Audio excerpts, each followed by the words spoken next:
السلام علیکم، میں ہوں شاہد چودھری۔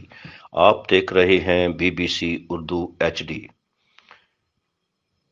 خبر شامل کرتے ہیں دادو سین سے۔ رپورٹ کر رہے ہیں قاری غلام ربانی بلوچ۔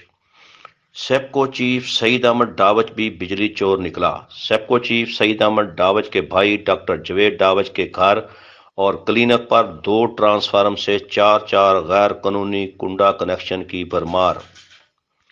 ویڈیو میں دیکھا جا سکتا ہے کہ ڈاکٹر جوید ڈاوچ کے کلینک پر لگے ٹرانسفارمر سے 4 کنڈا کنیکشن لگے ہوئے ہیں، جبکہ دوسرے ٹرانسفارمر پر بھی 2 کنڈا کنیکشن لگے ہوئے ہیں، اور کلینک پر کنڈا کنیکشن کا بچھایا گیا جال ویڈیو میں صاف دکھائی دے رہا ہے۔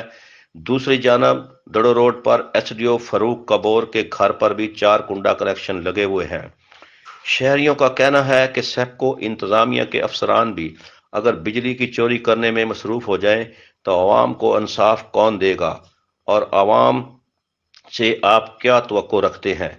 شہریوں اور علاقہ مکینوں نے وزیر اعظم پاکستان اور فیڈرل منسٹر پانی و بجلی سے نوٹس لینے کی اپیل کی ہے۔